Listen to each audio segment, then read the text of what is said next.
Metamorphosis. Metamorphoses. Ovid. No doubt one of your elderly female relatives, looking upon you after an intervening absence, has sighed and said, My, you are getting so grown up. Last visit you were only this high," or words to that effect. As you patiently endured these and similar comments, and then left the room as soon as politely possible, she more likely than not turned to your mother and said, "They do grow up so fast. Do you ever wish things didn't change?" And your mother no doubt made a sensible answer. However, great aunts are not the only ones who remark on the changes around them. For students, the freedoms of summer inevitably yield to autumnal scholastic pursuits. The excitement of the first snowfall wanes after Christmas, and winter is finally conquered by the new life of spring. Change is in our own lives. Change in our own lives is also unavoidable. Perhaps you remember the day when imagining things lost its charm, or how your best friend in first grade gradually grew away from you, and now you don't even really talk to one another. We all have mourned the loss of a favorite pair of jeans to a growth spurt or just wear and tear. The Roman poet Ovid capitalized on the idea of change in his poem, The Metamorphoses. He drew from mythology and history to weave together a tapestry of stories about creation, gain, loss, destruction, and above all, shape-changing. For that is what metamorphoses means in Greek, changes or transformations of shape.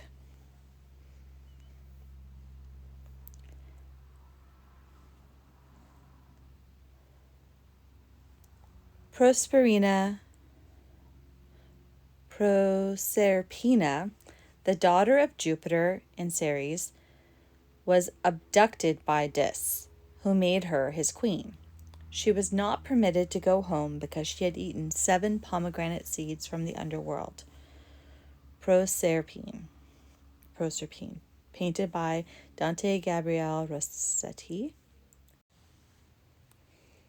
General information, author and context. Publius Ovidius Naso, yes, his last name means nose, lived from 43 BC to AD 17 during the age of Augustus. He was a younger contemporary of Virgil and the son of an equus, a knight, basically the upper middle class of the empire, socially one rank below a senator.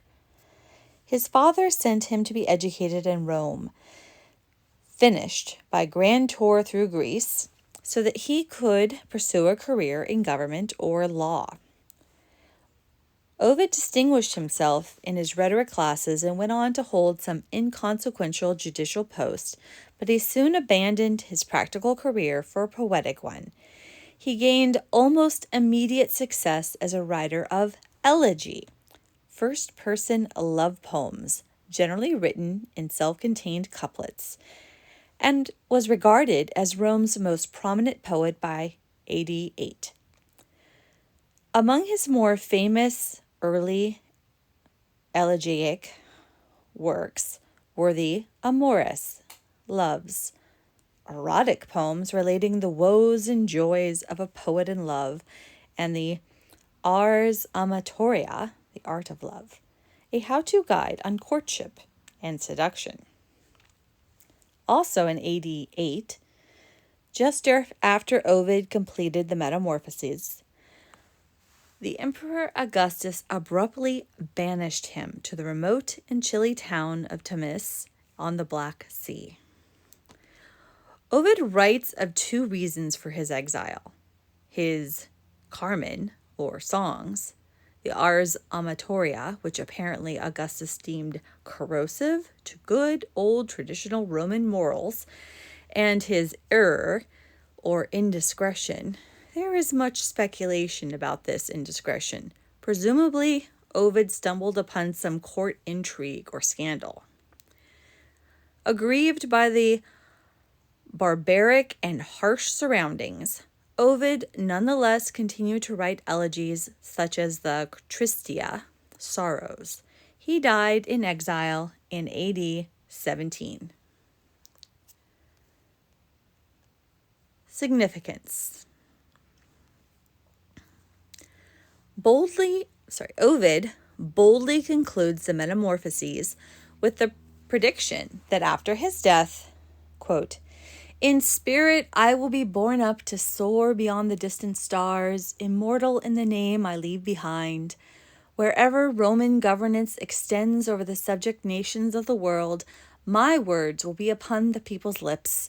And if there is truth in poets' prophecies, then in my fame forever I will live." Thus far, Ovid's prophecy has proved true.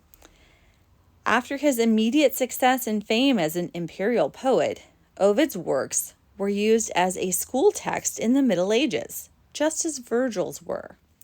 The themes, content, and style of both his elegiac and epic poetry influenced literature throughout the medieval period as well, and his art of love was especially well suited to the courtly love tradition. When medieval authors turned to allegory and moralizing, Ovid was metamorphosed. Ovid was metamorphosed into scriptural and abstract truths. Succeeding great authors such as Dante, Chaucer, Boccaccio, Petrarch, Spenser, and Milton all paid tribute in some fashion to this Roman poet. In the Metamorphoses specifically, Ovid preserved some myths for us that otherwise would have gone extinct and retold other well-known tales in his own distinctive style. His influence on Western civilization is profound and difficult to measure. You can go see Bernini's incredible Apollo and Daphne sculpture in Rome and relive Ovid's description of Daphne's transformation. You can open up Shakespeare and find Ovid's story of Pyramus and Thisbe recast seriously as Romeo and Juliet, or related humorously by Bottom and his mechanicals in A Midsummer Night's Dream. Perhaps you have seen George Bernard Shaw's play Pygmalion, or its movie version, My Fair Lady. Even a basic knowledge of Ovid's repertoire is necessary for true Western cultural literacy. Publius Ovidius Naso, as imagined in the Nuremberg Chronicle, 1493. Main characters. Ovid relates well over 200 transformations in his Metamorphoses, which makes it difficult to pin down who the main characters are. Obviously, the Olympians figure prominently in many of the stories, as the gods fall in love, conceal affairs, or become enraged by the hubris of mortals. On several occasions, Ovid seems to be drawing a parallel between Jove and the Emperor Augustus. In particular, when Jove calls together a council of the gods to determine what to do about the wicked race of men. Some scholars take this comparison as a superficial compliment, but at the same time a subversive jab at the emperor. In addition to tales about the gods, Ovid also writes of shape-shifting associated with the great heroes of Greek and Roman legend: Cadmus, Perseus, Jason, Theseus, and Hercules. Ovid writes about some of the interactions between the characters of the Iliad and the Odyssey, and he selectively retells Aeneas's adventures as well. Ovid's last transformation of the book is Julius Caesar's deification, which Virgil also wrote about, perhaps more seriously than Ovid, in the Aeneid. However, many of Ovid's stories relate the adventures, escapades, and mishaps of mortals and lesser deities, such as nymphs and river gods, who may not be familiar to the modern reader. Conveniently, the translator of your book, Charles Martin, has included a glossary of names in the back for your reference. Summary and setting. Unlike his other poems, written in elegiac couplets, Ovid composed the Metamorphoses in the epic meter of dactylic hexameter, strawberry jam pot. With an epic poem, we might expect tales of wars or foundings of kingdoms, as in the second half of the Aeneid or the Iliad, or perhaps a hero's journey, complete with a trip to the underworld, as in the first half of the Aeneid or the Odyssey. Ovid, however, informs the reader what his epic's purpose is in the opening lines, which, incidentally, is good epic procedure. My mind leads me to speak now of forms changed into new bodies. O gods above, inspire this undertaking, which you've changed as well, and guide my poem in its epic sweep from the world's beginning to the present day. Despite his claim to unfolding stories of transformation chronologically, after he tells of the creation of the world, the first 4 ages, and the flood, Ovid's stories don't really seem to have that or any principle of organization. In fact, each one is usually connected to the previous one, and sometimes the story will begin, spin off into a couple of tangents about metamorphosis, and then conclude. Many of the 15 books are connected one to another, ending on a to be continued note as the story is resumed in the next book. Thus, the very feel of the work is one of flux and change, which handily reinforces Ovid's purposes. Despite the fluid structure of the work, it does begin and end in a parallel way. Initially, the world is brought forth from chaos and then renewed after the flood. The last book contains a significant speech by Pythagoras on the changing nature of the world and then brings Roman history up to the present time with Julius Caesar's deification and a nod to Augustus. Thus, although it may have meandered a bit in the intervening 13 books, Ovid does bring his epic to a chronological and thematic close. Worldview. You are already familiar with the religious systems of Greece and Rome from reading other works in the Omnibus series. Ovid vividly paints for us numerous interactions of the gods among themselves and with mere mortals. It is a polytheistic world, with Jove as the king of the gods. Yet even above Jove rules fate, and perhaps the nature that Pythagoras discusses in Book 15. It is also important to keep in mind, while reading the Metamorphoses, that Ovid's theme is change. The only thing that doesn't change is that things change. Change is inevitable, whether for the individual's good or ill, and even necessary. The second striking theme of the Metamorphoses, which Ovid does not declare explicitly, but stares up from every page, is the moral tension between the realms of gods and mortals. Book 1 begins with the creation of the world, and for Ovid, creation begins with chaos. In the Metamorphoses, something new must always come from something already existing. And thus we see the unnamed God, or kindlier nature, shaping and separating the chaotic substance into an orderly heaven and earth, or rather, I should say, air, earth, fire, and water. This manner of the creation sets the stage for all the subsequent transformations. We see gods in pursuit of nymphs or maidens who pray to be transformed before the worst could happen. These women often become trees. The gods will often take on disguises to aid them in their lustful pursuits. Other victims of the gods' attentions are transformed in an after-the-fact punishment by a jealous wife, usually Juno, or lover. Sometimes Ovid is merely relating an ideological myth, that is, a story of some physical phenomenon's origin. such as how the mulberries, once white fruit, became dark, from Pyramus and Thisbe. In other tales, human arrogance against the gods is punished by a transformation into an animal, monster, or stone. We also see women transformed into men, a man and nymph melded into one bisexual being known as hermaphroditus, and animals or stones becoming humans. Yet, not all the changes are physical. Rapid and violent swings of emotion are also all too common in these stories. Indifference is inflamed by passion. Love becomes consumed by jealousy and revenge. Unrequited or disappointed love is swallowed up by inconsolable grief. All of these varied transformations culminate in the doctrine of change expressed in the lengthy speech by Pythagoras.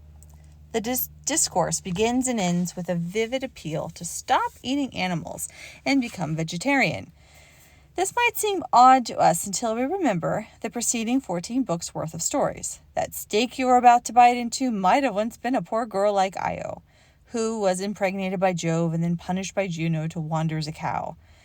Pythagoras even accuses the gods of delighting in the slaughter of poor innocent beasts. The middle and longest portion of his speech is devoted to the topic of change. He begins asking the people why they fear death. Here is what happens after you die. Your body, whether consumed on the pyre or slowly decaying, suffers no evil. Souls cannot perish, and always on leaving their prior abodes, they come to new ones, living on, dwelling again in receptive bodies. Everything changes, and nothing can die, for the spirit wanders wherever it wishes to, now here and now there, living with whatever body it chooses, and passing from feral to human, then back to human to feral, and at no time does it ever cease its existence, just as soft wax easily takes on a new shape, unable to stay as it was or keep the same form, and yet is still wax. I preach that the spirit is always the same, even though it migrates to various bodies. From Book 15. Pythagoras then proceeds to lecture on changes in nature, the sea and waters, night and day, the 4 seasons, changes in man, the entropy that befalls the human body when young and strong or beautiful flesh becomes wrinkled and saggy, and changes in kingdoms. How the empire of Rome evolved out of the fallen ruins of Troy. He concludes with another appeal not to eat flesh of any kind. Christian doctrine emphasizes the resurrection of the body rather than some inherent immorality of the soul. The Latin of the Apostles' Creed is very explicit. We believe in carnis resurrectionem, the resurrection of the flesh. Our bodies will be changed and reunited with our souls for eternity. When Christ first appeared to his disciples after he rose from the dead, they knew him as Jesus, even though they thought he was a ghost. This tells us that Jesus' resurrected body was similar in some recognizable way to his previous body. He also reassured them in several ways that he was flesh. Look at me, touch me, give me something to eat. Luke 24. In his great chapter on the resurrection, Paul also teaches us about the renewal of our flesh. But someone will say, how are the dead raised up? And with what body do they come? Foolish one, what you sow is not made alive unless it dies. And what you sow, you do not sow that body that shall be, but mere grain, perhaps wheat or some other grain. But God gives it a body as he pleases, and to each seed its own body. All flesh is not the same flesh, but there is one kind of flesh above men, another flesh of animals, another flesh of fish, another of birds. There are also celestial bodies and terrestrial bodies, but the glory of the celestial body is one, and the glory of the terrestrial is another. There is one glory of the sun, another glory of the moon, and another glory of the stars. For one star differs from another star in glory. So also is the resurrection of the dead. Resurrection. The body is sown in corruption. It is raised in incorruption. It is sown in dishonor. It is raised in glory. It is sown in weakness. It is raised in power. It is sown a natural body. It is raised a spiritual body. There is a natural body and there is a spiritual body. And so it is written, the first man, Adam,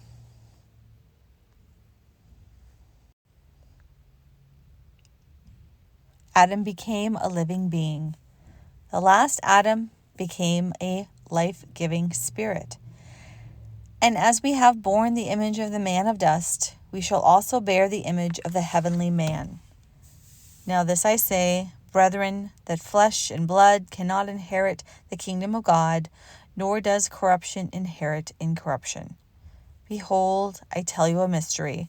We shall not all sleep, but we shall all be changed, in a moment, in the twinkling of an eye, at the last trumpet. For the trumpet shall sound, and the dead will be raised incorruptible, and we shall all be changed. For this corruptible must put on incorruption, and this mortal must put on immortality. So when this corruptible has put on incorruption, and this mortal has put on immortality, then shall be brought to pass the saying that is written, death is swallowed up in victory. 1 Corinthians chapter 15. This passage is critical to understanding the Christian notion of change as opposed to the pagan one expressed by Pythagoras. First, we learn that God has made distinct types of flesh: man, animals, birds, fish, even celestial versus terrestrial beings. These are all different. Pythagoras preaches that really all flesh and matter are all the same and are in flux. They all originated in the same chaos after all, so what's to prevent them from dissolving back into that chaotic state and reshaping into something else? However, when God created the formless earth and shaped that chaos into heaven and earth, he declared that separation and distinction good. When he formed man from the dust of the earth, he distinguished him forever from earth by stamping him with his image and breathing his spirit into him. God also created man, male and female, another distinction that is blurred in some of Ovid's transformations. We also learn from Solomon that animals have some type of spirit that is different from man's. Who knows the spirit of the sons of men, which goes upward, and the spirit of the animal, which goes down to the earth? In Pythagoras' view, there is only spirit versus matter. Does this sound familiar? Say, Gnosticism. Spirit can inhabit different types of matter. In the Bible, however, different types of spirit have been assigned to different types of matter. When the Christian's corruptible body dies, his soul is not at liberty to find a new type of flesh to inhabit. Rather, his body will be raised incorruptible. Paul teaches us elsewhere that we long for our incorruptible human bodies. For we who are in this tent groan, being burdened, not because we want to be unclothed, but further clothed, that mortality may be swallowed up by life. 2 Corinthians. As much as we would disagree with Pythagoras on his doctrine of reincarnation, we can still grant that yes, the world is constantly changing around us. This is the subject of the book of Ecclesiastes. Vanity of vanities, all is vanity. However, the world we see in the Metamorphoses remains at that level. Everything is always changing into something else, world without end. There seems to be no end goal or purpose to all of this change unless it be, try not to anger any gods in your next life, would ya? There is no conclusion of the matter such as that given in Ecclesiastes. Fear God and keep his commandments, for this is man's all. For God will bring every work to judgment, including every secret thing, whether good or evil. The Christian story is not an endless cycling of repetitive change into infinity. Our story has a beginning, conflict, redemption, and a grand conclusion. God created the world ex nihilo, and divided the chaos into a perfect order. Man marred Eden with sin, and corruption brought its deathly change to the world. God did not simply wipe out mankind and start over, but the most miraculous metamorphosis occurred. God became flesh and dwelt among us. The immortal God died on a cross. His body was laid in a tomb for 3 days, and he rose again and ascended into heaven. His followers are also reborn. First, God gives them a new heart of flesh to replace their old heart of stone, and in the final resurrection, he will clothe these souls with new, incorruptible bodies. The Bible tells of creation, fall, and recreation. Ovid relates tales simply of shaping and reshaping. Another striking feature of the Metamorphoses that unifies this collection of tales is the ethical system displayed both by gods and men. The first story about man's transgression is that of Lycaon, who violates sacred laws of hospitality by serving Jove a stew made from a slave to test Jove's deity. This is the last straw for the gods, and Jove sends the flood on the earth. However, immediately after the earth regenerates itself following the flood, we read of Apollo's thwarted rape of Daphne. How is Apollo any less wicked than Lycaon? This type of troubling question comes up repeatedly throughout this work. Jupiter's adulterous rapes and seductions alone take up quite a number of stories. Mars and Venus are caught in the act of adultery by her husband Vulcan. The gods have enough jealousies and rivalries among them to furnish sufficient material for any teenage reality show. Cupid is employed multiple times to inflict love or rejection upon gods and mortals.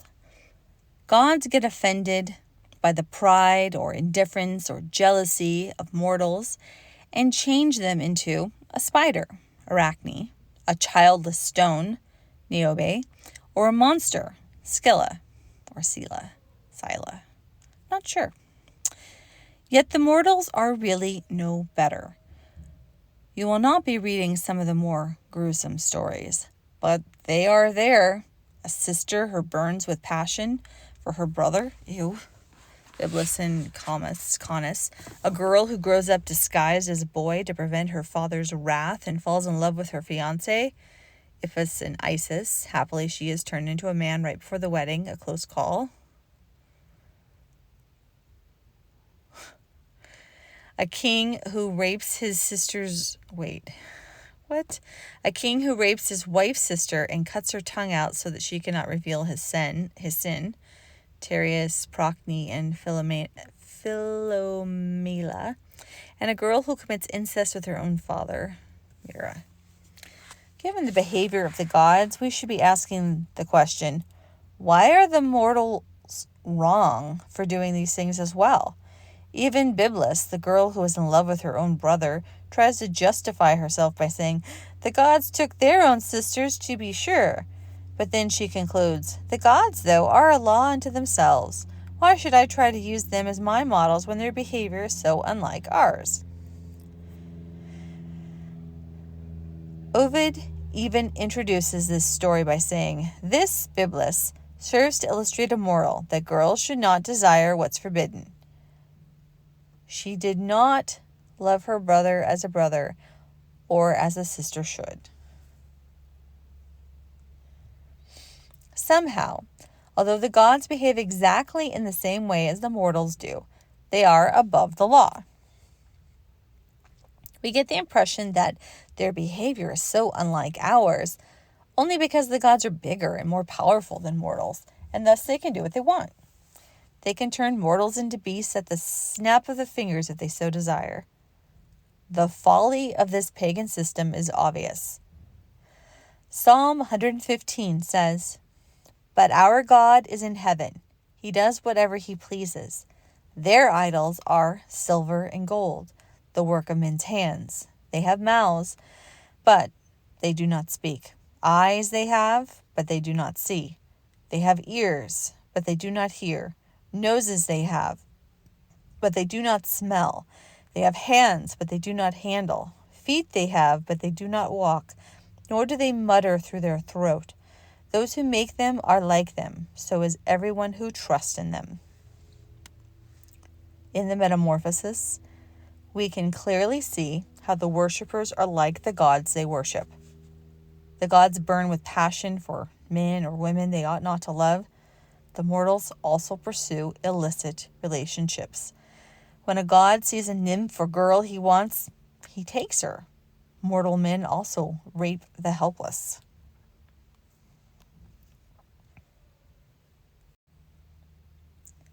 The gods lose their tempers and lash out at men. Men and women also are consumed by anger and destroy one another. But inconsistently, mortals are held to some standard of morality that is not even found in the Olympian heaven they look to for guidance. The Christian and triune God is not simply a bigger version of us. His ways are not our ways, nor his thoughts our thoughts. Isaiah 55. He is completely and utterly good, holy, righteous, merciful, and just. Our Creator so far transcends us that apart from our mediator, his Son Jesus Christ, we would be utterly lost and condemned in our sins. The poor mortals struggling along in the Metamorphoses have no such redemption or hope of salvation. They must cling to the very tenuous hope that if they are pious and serve the gods, they might escape their notice or please them somehow. However, even if a maiden is piously following the virgin goddess Diana, she still has to be on the lookout for the lustful king of the gods himself. That is the story of Jove and Callisto. Our God, however, is not at odds with himself. Father, Son, and Spirit are in complete harmony and do not require contradictory things of us. Lust, unrighteous anger, rape, and incest are all wrong because they are contrary to God's nature as revealed in his law to us. If Ovid so vividly portrayed the follies and moral defects of the gods, did he himself even believe in the deities and myths he portrayed in the Metamorphoses? It is difficult to answer this question from the Metamorphoses itself, since as the storyteller, Ovid manages to keep himself removed from much of the work, However, we see a few comments of reservation or skepticism. For example, when Orpheus is pleading for his wife Eurydice, before the king and queen of the underworld, he adds, unless that tale of long ago rape was invented. In other words, in his other works, Ovid comes across as some sort of agnostic who holds to the old religion for the sake of tradition or just in case. It is useful that there be gods, so let us believe in them as it is useful. Let us offer incense and wine on the old altars, and they do not keep aloof in quiet unconcern as if slumbering, without doing harm, and divine power will be with you. Return to the owner whatever he entrusted to you, abide loyally by your mutual ties, abstain from deceit, and let your hands be clean from murder. Yet the overall tone of the Metamorphoses is far from that of a systematic theology. We do not get the impression that Ovid is laying out the intricacies of Roman religion for its devotees. Rather, his swift and vivid storytelling sends the reader rushing from heaven to earth, to river, to woodland, witnessing the transforming effects of sincere love and impure passion. While we should not simply withhold judgment as we read these myths, we should also appreciate them as they are set out, stories for entertainment and edification. Natalie H. Monette.